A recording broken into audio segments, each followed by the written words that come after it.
Archangels, ghosts, and Bigfoot, oh my. It's just another night for Supernatural Girls. Real stories, real answers to life's biggest supernatural mysteries.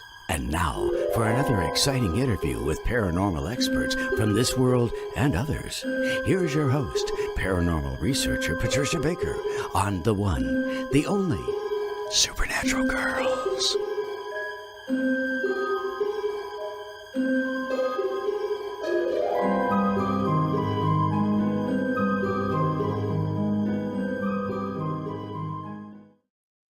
Welcome, everyone, to another exciting episode of Supernatural Girls. I am your host, Patricia Baker, and I'm here with my lovely co-host all the way from Tucson, Miss Soceity. How are you? Well, it's a beautiful day here. It's not too hot. Definitely a perfect spring day. Beautiful. Yes, and I'm enjoying every minute of it. Oh, good. Well, it's not snowing here in New England. I'm happy to report. We finally, I think we cracked like 65, 66 today. Oh, it's about 80 right now. Nice. I'm looking forward to that. I definitely was. That's for sure. But all the trees are in bloom and they look absolutely gorgeous, except everybody's walking around with allergies and Kleenex stuffed in their pockets because all you do is sneeze your way through it. But God, it looks pretty. Oh, Can't have everything, right? Yeah, that's right. So tell us what's going on with the numbers. We've got a great guest tonight. I can't wait. Well, we certainly do. Oh my God, we have a lot to learn from our guest Miguel tonight. So tell us. Numerology, what are we facing?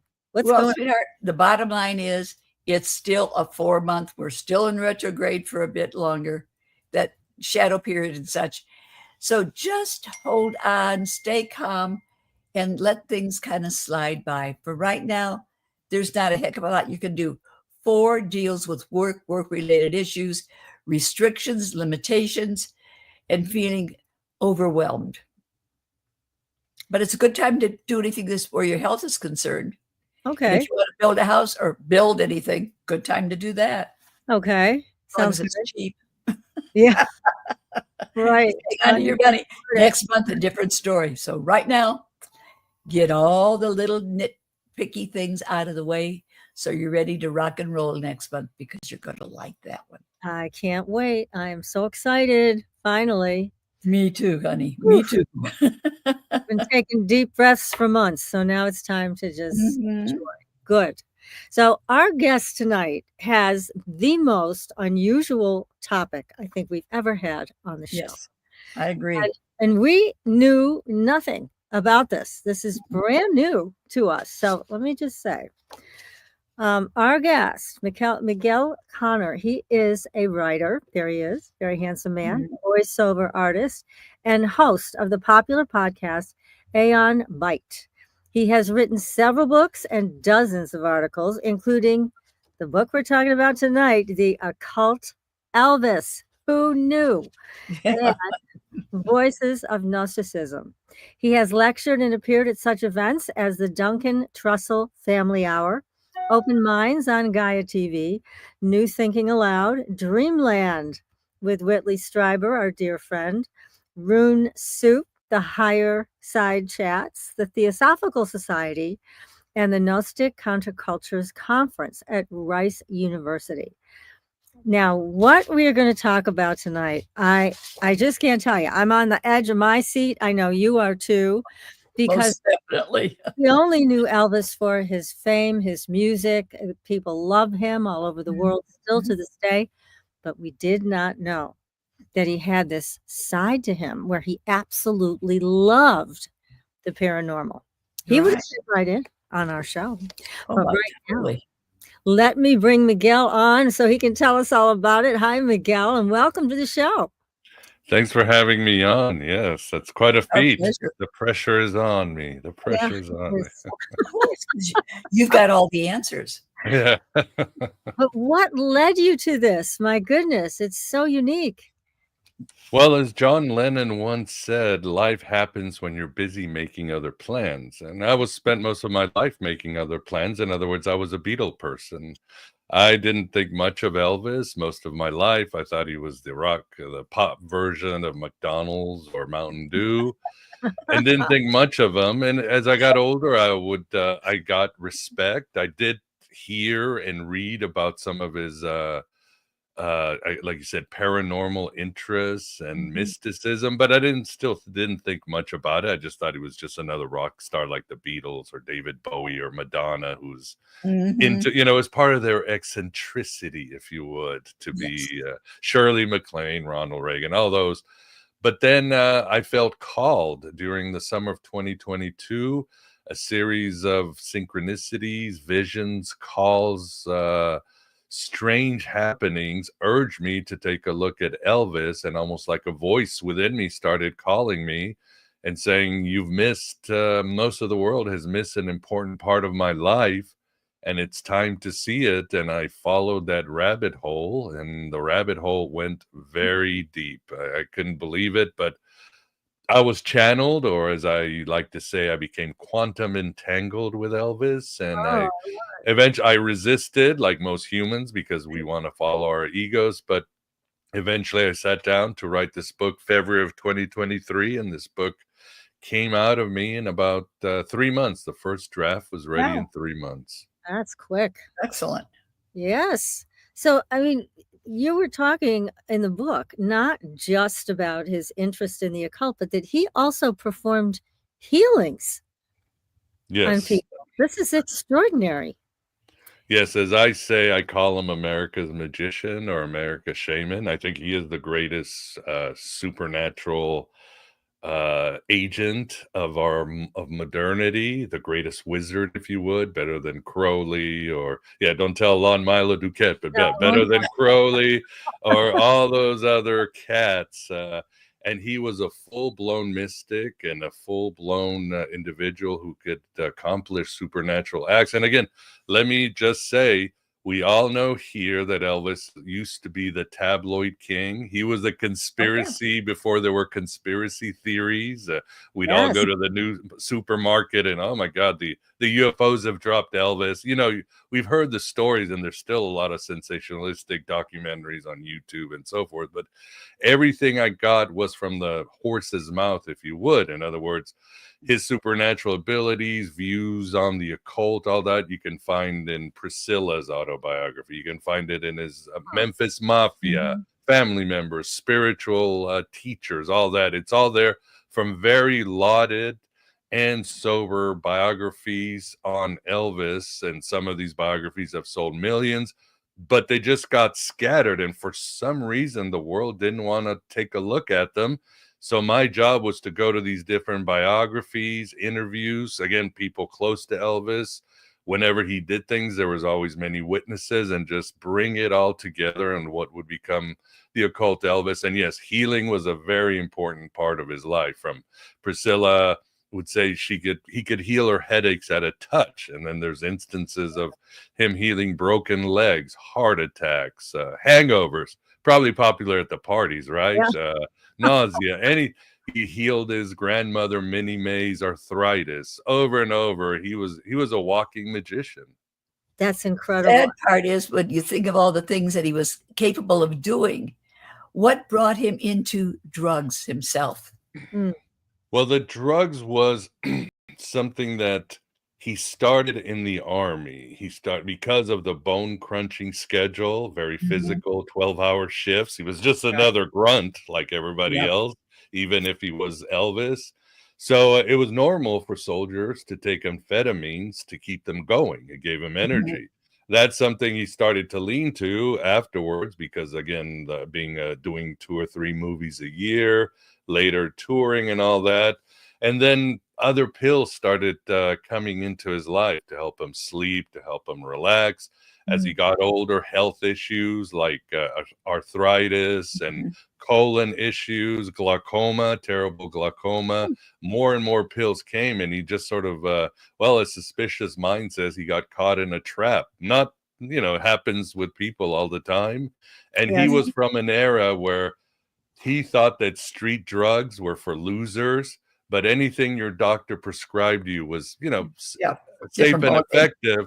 And of course, people got caught in that trap, and then the pills just became. However, there were many times in his life where he would take a break, go to Hawaii, or take off Christmas, and he would just get in shape, stop doing the drugs, and just get himself going. Even on the day, 2 days before he died, when he was on a pause, he was out riding his Harley in Memphis. And then the day he died, he was playing racquetball.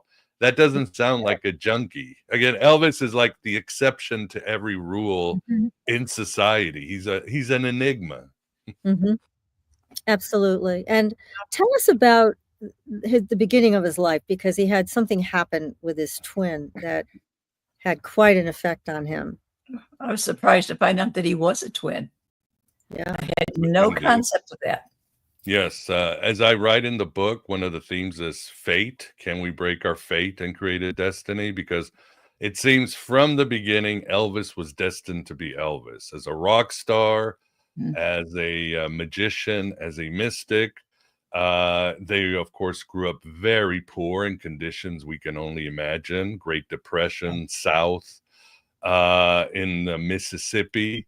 And basically, they lived in this little hut that Vernon, his father, built. No indoor plumbing, no electricity.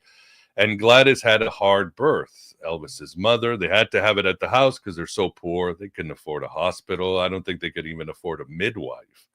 So Vernon goes outside to have a cigarette, and suddenly this blue light appears over the house. And I don't make judgments. Was it an alien ship?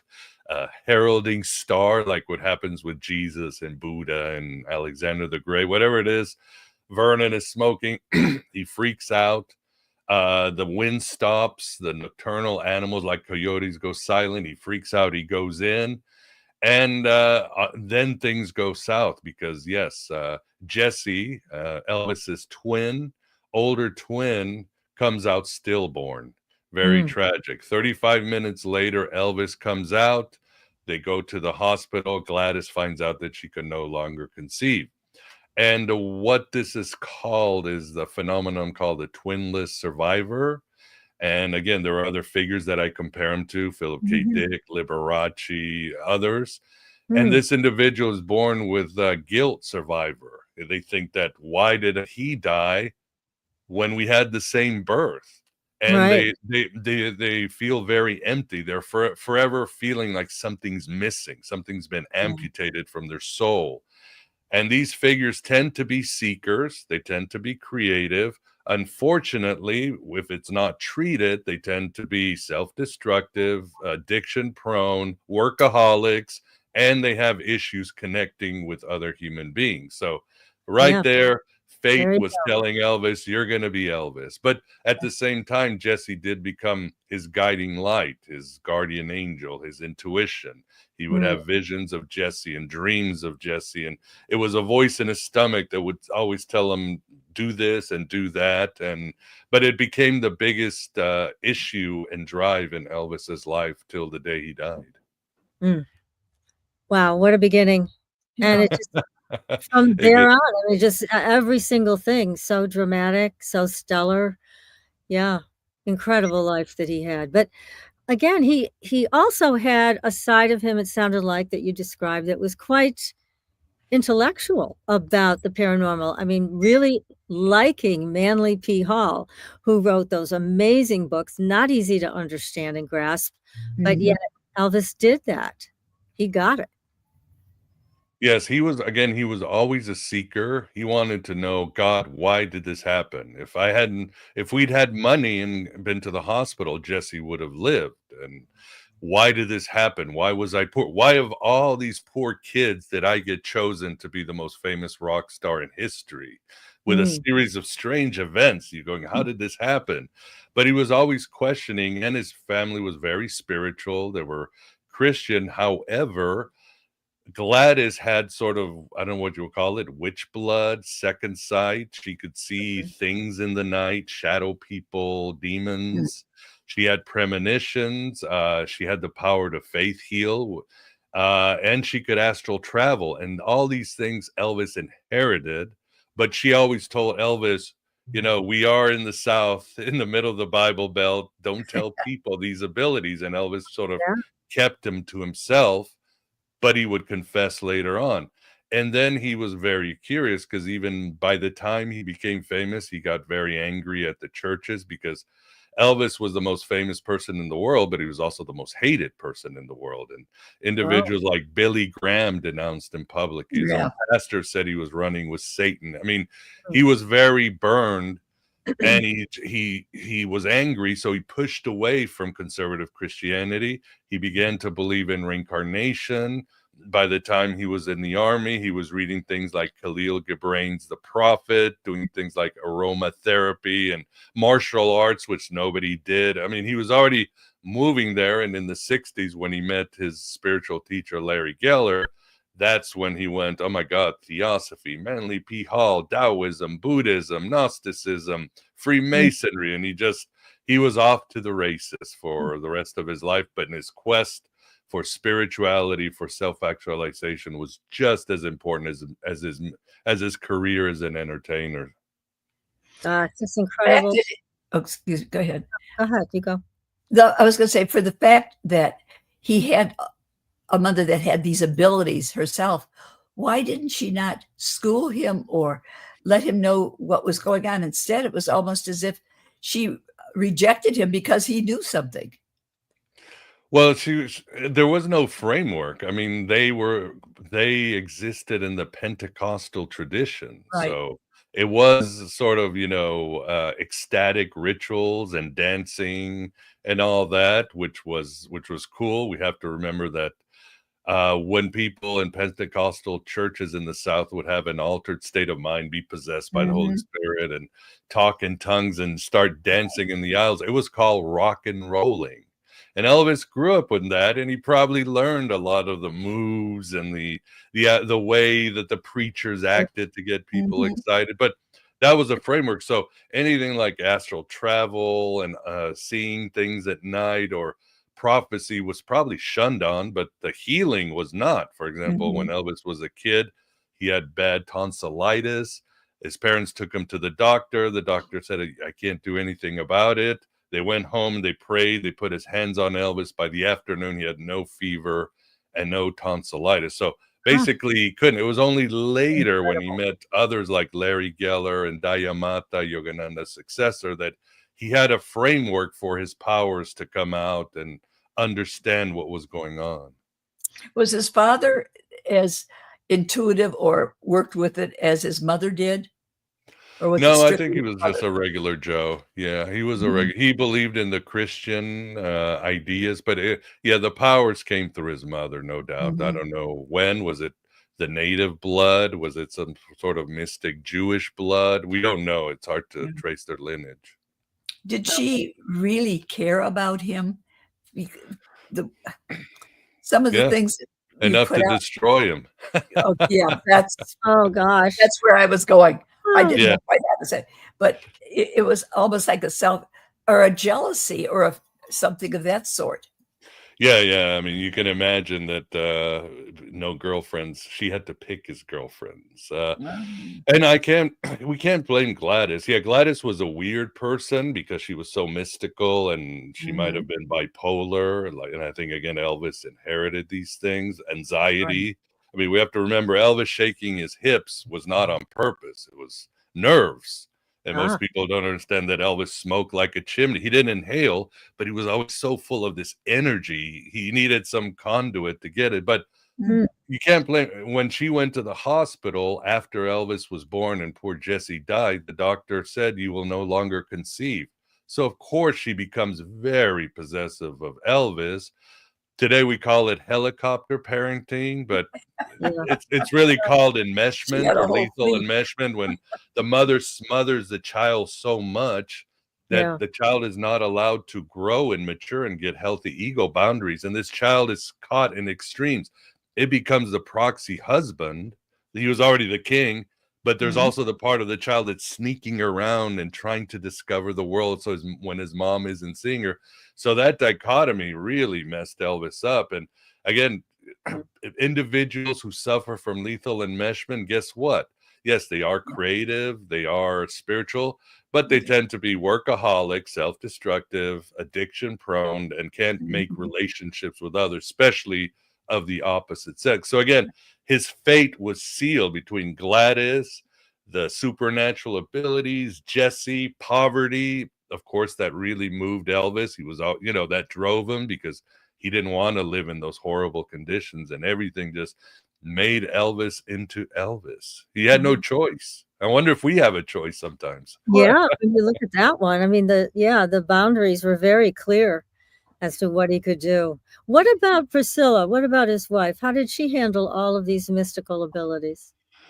Well, she didn't mind, and she was always very open-minded, and it was always Elvis is going to do what Elvis is going to do. But the problem was that when he became spiritual, he really started detaching from the world. People don't know this, although it's recorded. He almost quit the entertainment business twice, once to be a Christian monk and once to be a Hindu monk for Yogananda, because he was becoming so detached and his consciousness was expanding. So instead of having parties and socials, he would get people around and have them read these spiritual books and meditate and pray. And he drove everybody insane because the old Elvis of let's go play football and ride motorcycles was over. He was just, let's talk about reincarnation and do mantras, and everybody near him just hated it. And he was becoming detached, and there was a lot of worries because they thought, Elvis is a multi-million-dollar industry. Right. What if he goes off the deep end? And he became very detached to Priscilla. He didn't want to be affectionate to her. He only wanted to talk spirituality. For example, he wanted to go to, he couldn't go to the Manly P. Hall lectures over there in LA because imagine Elvis walking in the door at one of his lectures. So he used to send Priscilla to write notes, and she would write notes and bring him. So she hated it eventually. Colonel Parker hated it. Everybody hated the spiritual Elvis, and they put a lot of pressure on him to sort of maybe suppress it, get away from it. Well, it really wasn't popular in culture at that time. Oh, now heaven, no. But it's everywhere now. But back then, it wasn't. It was. Yeah, he was before the Beatles, before the 60s. Elvis was out. I say he was seeding the counterculture movement because he's passing out books on Madame Blavatsky and spirituality and Taoism, and he's talking. So Elvis was seeding this before it was popular. The ashram that famously George Harrison used to go there and pray years before Elvis was there, making an appearance. So yes, he was ahead of his times in so many ways. He really was. I mean, did he love being an entertainer? Was that something he was very passionate about? It seemed like he was. Yes, he loved being loved because, again, when you grow up with a possessive mother, that's not real love. And his father did his best, and losing Jesse and growing up in the South, they were like, sometimes people like Elvis, these sharecroppers and bootleggers, they were like the untouchables for society. So he loved being loved. He loved helping out. He loved his audience. And in a way, he was a shaman. He got energy from his audience, but he felt he was giving them back energy. He was healing their minds and their bodies. And he loved connecting with the audience. He was an introvert. When most people can attest to this, if you gave Elvis a chance, he would like to sit outside and just stare at the sky for hours, or sit alone in a corner playing his guitar. But when it came to connecting with the crowd, it was just a magic that he loved. Gosh, it's just so different. I mean, to be able to like being isolated like he did, and then to get out in front of these enormous crowds who adored him. It's almost as if he put himself into an outer vessel where he could be whomever that person was supposed to be. Because I recall reading things about him being extremely generous to people that he would meet, or friends of his, that he didn't think anything about giving away a lot of money or gifts to people that other people would have gone, oh my God, why? But he tried to make up, I think, for what he didn't get from his mommy. Yeah, and sometimes I think everything goes back. Freud and Jung were right. It all goes back to mommy and daddy issues. And Yeah. sometimes I wonder because they are powerful archetypes. But yeah, he was Gladys did have good influence on him. Taught him always we are all equal under the eyes of God. She said all religions are an expression of God. So she did teach him very good things. That's why Elvis was so open about religions. He thought all these spiritual masters, Buddha and Muhammad, they all were valid, and he was they all had something of value to tell the world. So he was he was very open, and certainly very spiritual. But again, like you said, he was already so broken. By the time he was famous, he was so broken. And in 58, Gladys dies at a very young age. He's only 23. He's in boot camp, basic training at the army. She dies. The army only gives him 2 weeks to mourn and sends him off to West Germany.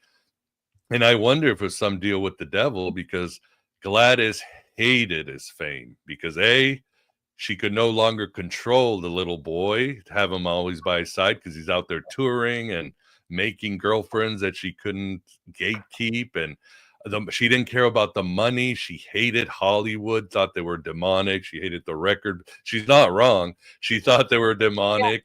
And but the problem is that she started drinking, taking pills, getting stressed. She got hepatitis, her immune system collapsed, and all of a sudden poor Gladys dies, and suddenly Elvis is alone because that was his main figure outside of Jesse, and Elvis goes into this horrible depression, which he couldn't solve. You don't recover, but his spirituality later on helped him cope a lot with Jesse and Gladys and the tragedies that happened. But yeah, he was tormented for much of his life.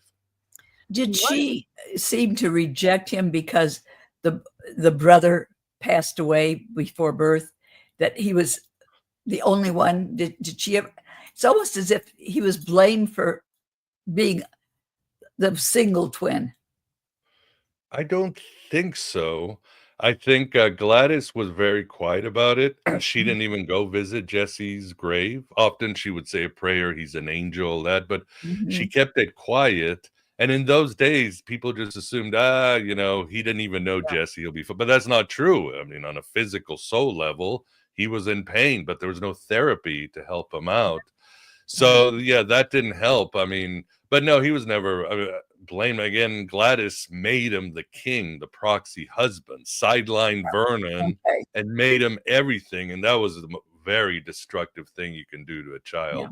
And then later on, I always wonder if this is what was the nail in Elvis's coffin in the mid-70s. Elvis is in the hospital because of exhaustion and pills, whatever, he's recovering. Vernon has a heart attack, and they're both in the same room, some luxury hospital. And they start talking, but unfortunately they start arguing, and Vernon turns around and said, "You killed your mother. If you hadn't become famous, she would be alive." And Elvis started just weeping. A 40-year-old man is weeping. God. I always wondered, I don't think he ever recovered from such a stab. No. Yeah, that's awful. It's hard to erase words once they're said. Yeah. Especially those. Yeah. What happened with him and Priscilla? What was their story? Well, this is, it keeps getting weirder, ladies. Because Gladys had such a psychic hold on Elvis, he would always be obsessed with Gladys. And he had an issue where if a woman looked like Gladys or he felt her aura, he would be hopelessly attracted to her. And guess what? He's out there in the army. He's got girls, and he's still, a multi-millionaire. And so he sees Priscilla, and he goes, and he even says, something about her remind me of my mom, her aura. I feel we have a past life connection. He said it himself. So and Elvis is like, what Elvis wanted, you couldn't change his mind. And he's like, she is the one. And they're like, Elvis, she's 14. She is the one. So that's what happened. And for the record, even Priscilla says it was, 10 years later before they, did things. Until then, it was Priscilla who wanted it more than Elvis. Yeah, it was Priscilla who made the first moves. Let's put it that way. But that's what happened. For example, when he was studying with Larry Geller, he saw a picture of H.P. Blavatsky, the founder of Theosophy, and he's like, reminds me of my mom. And he suddenly started reading all of their books. When he went to Yogananda's ashram, he meets a successor, Dayamata, and he's like, reminds me of my mom. And he's going every day to study and doing exactly what she wants. So yes, he had some mommy issues that went with Priscilla and everything. But of course, unfortunately, he didn't know how to love. And he admitted it years later with Ginger Alden and all that. He looked at a friend and he quoted this passage from Khalil Gibran's The Prophet. He told his friend, love will crucify you, but love will crown you. And he told his friend, I have never known how to love a woman. And he just realized it at 42. He realized he was never taught how to love a woman. He just couldn't. Sad. So sad. So for him, was it control or be controlled? Was that it? Yeah, I would say so. Yeah, definitely. so He was then- mostly in control because he was Elvis. He was the king. He did what he wanted. So. And what finally ended their marriage? I think they were just drawing apart, you know. I mean, obviously Elvis was not monogamous. He never was. Again, he just couldn't connect with women. He just not in a bad, I mean, he knew women and he was very good at platonic relationships with women and all that, but for an intimate, deep relationship, he couldn't do it. He just couldn't do it. There was a certain level where it wasn't going to happen. So he was, doing his thing and working a lot. And eventually she had needs. Now the other theory too, mommy issues, is there is an argument that Elvis could not have sex with a woman who had conceived. He couldn't sleep with mothers. And there is evidence because, again, of Gladys. So once Lisa Marie came into the scene, Elvis suddenly pulled back. You just couldn't be intimate with her. And of course, she's like, well, screw this. So they started drifting apart. She started having affairs and dating, and eventually they just separated. There are stories that counter this. There's different stories, but the problem is always this. He said, she said kind of thing. It's hard to. And how was he with his daughter? What was that like for him?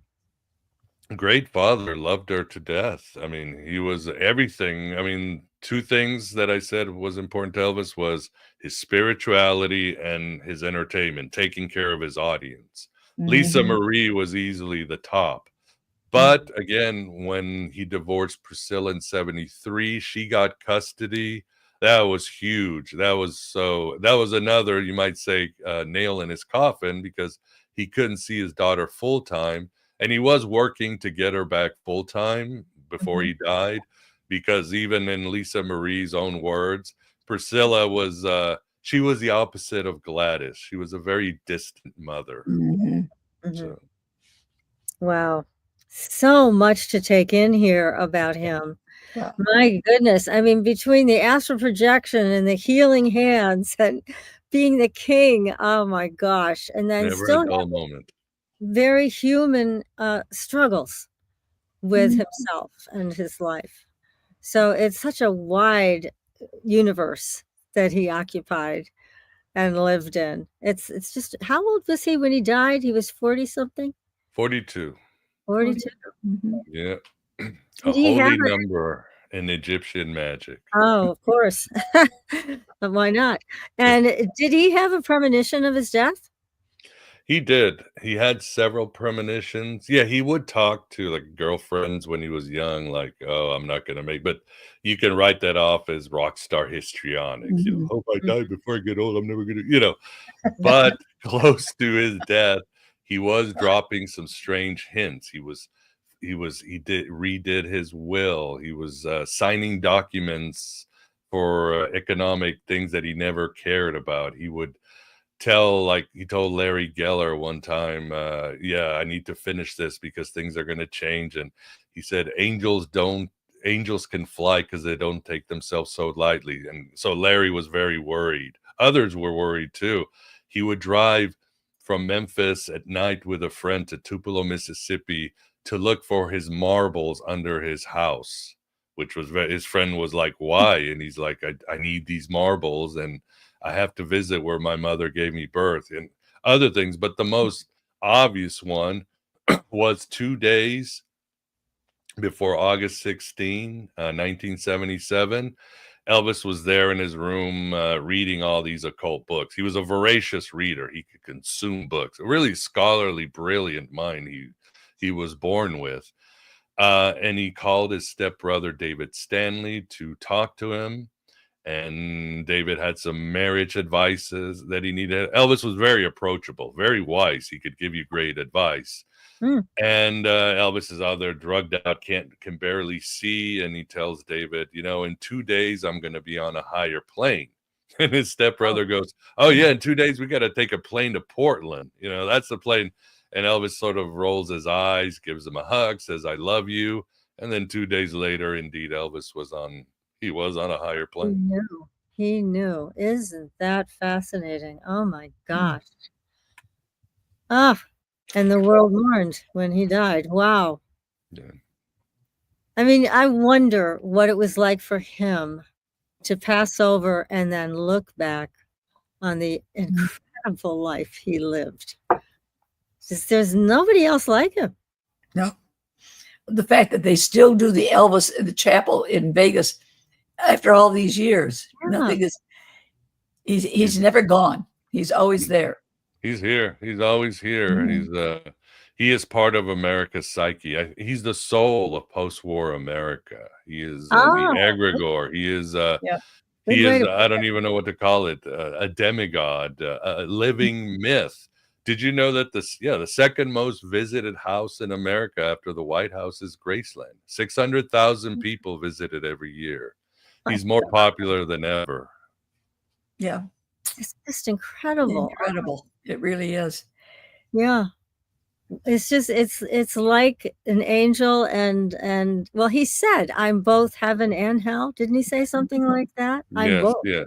Yes, because I contend that rock music was a form of spirituality, a sound modality, a high vibration.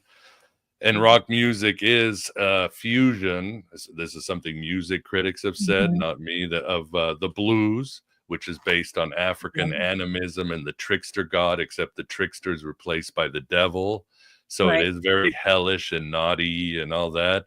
Plus gospel music. As I said, gospel music was huge. In fact, when rock started, music critics would go to shows like Johnny Cash and Elvis and be like, this is a holy tent revival. This is not a new form of music, because it was the same, rock and rolling and shaking and all that. And rock fused these two things, this heaven and hell, this devil and angel thing. And Elvis, he always said, yes, I carry heaven and hell with me and have to be careful. And as we're talking, he was a man of polarities, of extremes. I mean, and everything he did is almost, I call him the Lord of the Crossroads, because he seems to be always in the middle of great changes. That's so apropos.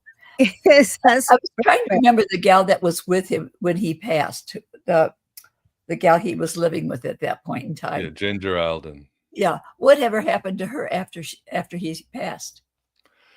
She's still around. Yeah, she is still around. But you don't hear anything of her, whatever. Yeah, I follow her on Facebook. I get updates. Again, I don't. I just learned about Elvis maybe 2 years ago, so I'm not a fan. I feel like I'm his friend, and I was called to help him out. But Ginger Alden, she did release her biography of her. And she spilled the beans on a lot of his supernatural things, how he could manipulate clouds, he could create force fields, heal nausea and other things, how he had, they worked together on all these Egyptian mystic rituals. Like Elvis had this thing where he said, make up a pyramid over your eye, over your third eye, and then do these mantras, and you expand your mind and see reality. So Ginger gives a lot away, and she doesn't judge. She's like, I know Elvis was doing supernatural things. I just went with the flow, because as barring from that song by heart, he's the magic man. That's what I always say about Elvis. Oh, God. That's great. Oh, my goodness. Can we please, Bill, put the book up on the screen so everybody can see this book Yes. again? Because they're going to need to buy the book and read all the other details about Elvis in this. Where's that book, Bill? The Occult Elvis. What are you It's doing, back Bill? there. It's back there. If nobody can see Bill, it, wake up. Oh, Wake up, Bill. I have it here. Yes, I have it Good here. Don't job. worry. thank As you a very much. podcaster, I know You're when always things happen. prepared. That's right. It's amazing. I mean, I have to tell you, my mind is blown listening to this amazing account of how he lived his life. And you've done a magnificent job. Yes, you have.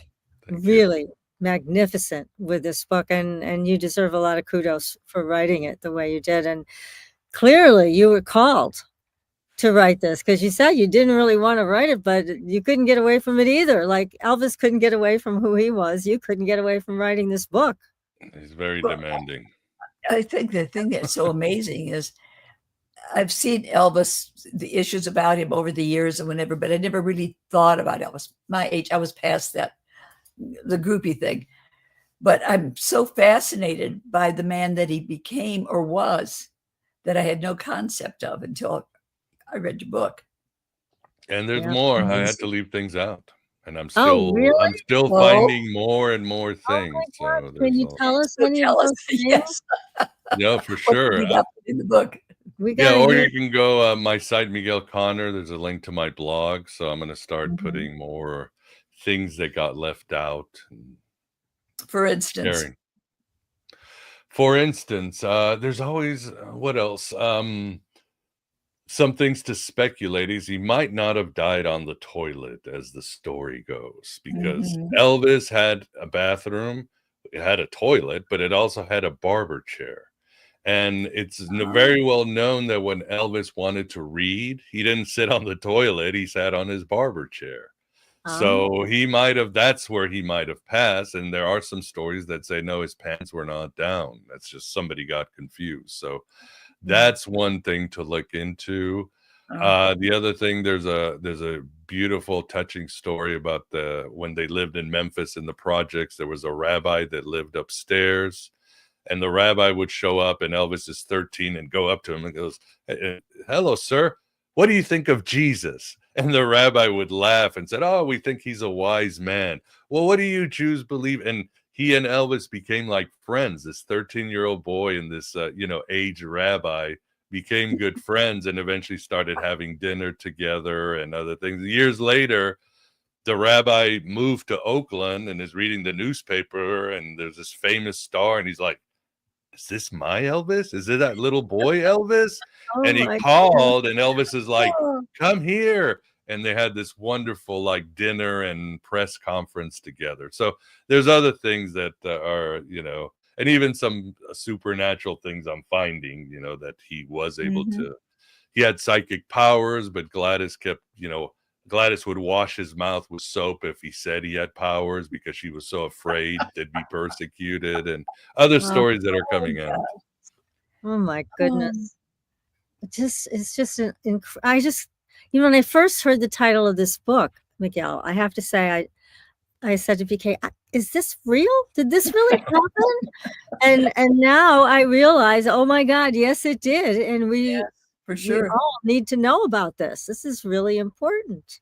Well, because of some of the things that have been written over the years, you thought of him as being a glorified exclamation points, etc. And to find out the other side of him is amazing, because I thought of nothing but drugs, sex, and alcohol until what you wrote, to be honest about it. But here's this great spiritual being that he was, and learning about Egyptian initiation ceremonies and things like that. I mean, he was way ahead of his time. I mean, look at us now. That to us is, culture is accepted. But back then, nobody talked about that stuff. Oh, heavens, no. He was Talk about ahead of the being an time, even. outcast. Even ufology. He had a very sophisticated view of UFOs. He read like von Daniken's Chariot of the Gods. He he would read things like the Book of Enoch or the Old Testament with Ezekiel and the wheels and say, these got to be aliens. These got to be machines. But he was sophisticated. He speculated. He didn't buy or accept any theory. He just liked to speculate. But he believed there were aliens. They communicated telepathically. They were stopping humanity from destroying itself. And he certainly was very much into ufology, way ahead, very sophisticated, something people in the early 60s or wouldn't have even thought about. I mean, it was so fringe, and we thought it was sort of like, I don't know, nuts and bolts UFOs if there were aliens, little green men. So he was sophisticated, and as I write in the book, he did have three UFO encounters that we can attest, where again he was not alone. He was accompanied by other people. Did he have any direct contact, like close encounters of the fourth kind, or was it seeing the ships? No, just the ships. I think so. There was one time in the Bel Air mansion, it was a light that flooded the area.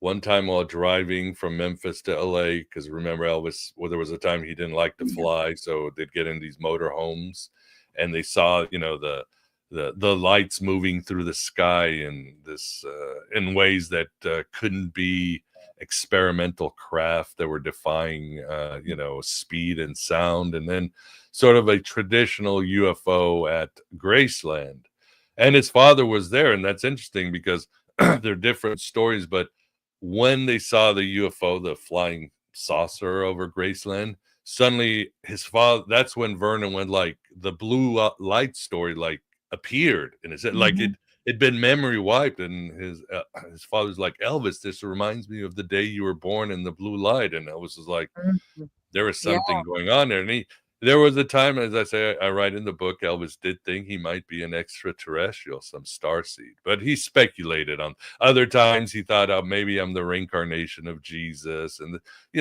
we all speculate on these things at one point or another to try to explain why are we so mystical or crazy or out of place. I'm so weird. It reminds me of when I interviewed Uri Geller, the spoon bender from, right. I hate to call him that because he's so much more than that in Israel. But he had an experience quite similar, but he was a child and he was walking from the park to his apartment and where he lived with his mother, and there was a light, I believe it was a blue light that followed him, and that's, he felt, was the beginning of all of his powers and abilities. And many years later, he met a military officer who said, I was there in the park. I remember that. Remember that? When I saw you walk to your apartment and that light followed you all the way there. Wow. So there is something about that light and the connection to our spiritual powers and UFOs and all of that. Yeah, But Whitley Strieber talks about the visitors often. It was a blue light when he'd walk outside his house. And I have a chapter. For some reason, these extraterrestrials like the blue light. Yeah. It's a very famous light, Yeah, it seems to be what's always referred to when they're talking about the light. It's always a blue light. It's not a white or pink or anything. It's always a blue light.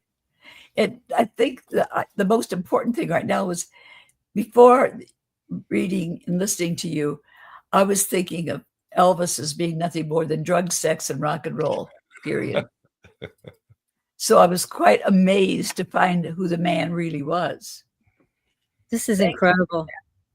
I think that's wonderful to know. It's just, this is an incredible story. I'm just so glad you're able to come on the show with us, Miguel. Definitely. And everybody needs to go and buy this book, because there's many more stories in this book that we won't be able to get to tonight, but that's the reason to buy the book and read it. It's so compelling. I mean, I have no words when I think of the magnitude of this story. It's just incredible. Just incredible. And it's like there was nothing left out in terms of what paranormal topics he touched on or he experienced. It was everything. It was even sometimes I think, let's say somebody debunks 50% of it. He still stands taller than any mystic in history. And it was, again, it's reliable sources. And some of the sources were people that did not like Elvis. They betrayed him. They didn't even, they were atheists, and they still wrote about these UFO encounters and healing and other things. So yeah, I tried to really give him justice, and I think it's all sound. Yes. You did a good job. Yes. It was very interesting. Like I said, it totally changed my idea of what I thought. Now, And it's good to know. Yeah. did Yeah. Jackie Gleason know Elvis? I don't think he liked him from what I've read. Some of the old guard didn't like him. Frank Sinatra didn't like him, said he was a flash in the pan. Milton Berle, a lot, because he changed everything. Remember, he's the Lord of the Crossroads. Suddenly the chiseled Gary Cooper type was out. Suddenly you had this androgynous, vulnerable, I'm going to show you my wounds kind of singer, and it's never changed. No. And they didn't like the sexuality of rock and roll. They certainly didn't like how women were just turning into maenads or followers of Dionysus, how they lost their mind. The old guard was not happy. Yeah, they was not happy with Elvis and the other rock and roll. I was wondering because Jackie Gleason had an obsession with UFOs. Oh, yes. He did. You're right. You're right. Yeah. I mean, he even built a house that looked like a UFO in upstate. I forgot about that. Yeah. So I was wondering if they had ever connected on that topic, but apparently not. So, No, Elvis kept it to himself, or just with his inner circle. He was never public about it. Although it seems so logical when you see when he reinvented himself once again as Vegas Elvis, and you look at his suits with the Mayan calendar and the Egyptian and the peacock, and he was acting like a mystic, like an occultist, like a shaman. He was like, I'm not going to tell the world what I believe in. I'm going to show them by how I dress and act on stage, doing karate kicks. And there are instances where he would stop and do like a Tibetan prayer in between songs and all that. So it's almost like he was showing the word, I am occult, but in a way most people would miss it, the cape and all that. So. Yes, exactly. I wouldn't have known. Oh my goodness. Absolutely amazing. You did a great job, Miguel. No, thank you very much. I really appreciate it. Yeah, and the Ankh, he wore the Ankh till the day he died. It was very important to him. Yeah. So maybe an Egyptian god came to Earth. Yes. That is what it feels. Look, I mean, Memphis is based on a Egyptian city. I mean, I give more. There's so much that points Elvis as some sort of Egyptian mystic being. Again, 42 is a holy number in the Egyptian pantheon and the Egyptian tradition. So it's just incredible. It's all there. And he knew his death was coming, and he knew when. Oh my goodness. Well, he lived a larger than life. That's for sure. Most definitely.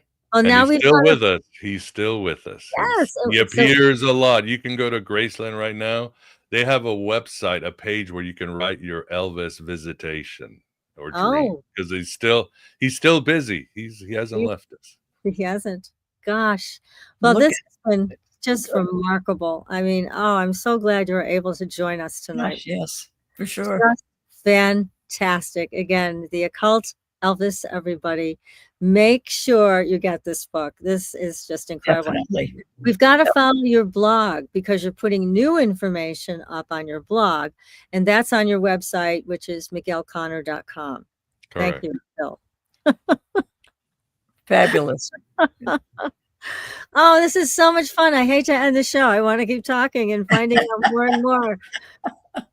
This is just terrific. Gosh. That it is. That it is. A book 2?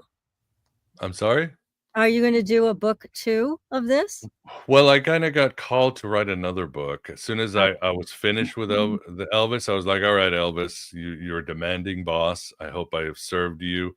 But then another voice says, oh, we got Elvis 2.0 on the wings. And I was like, there cannot be an Elvis 2.0. And this voice said, yes, his name is David Bowie.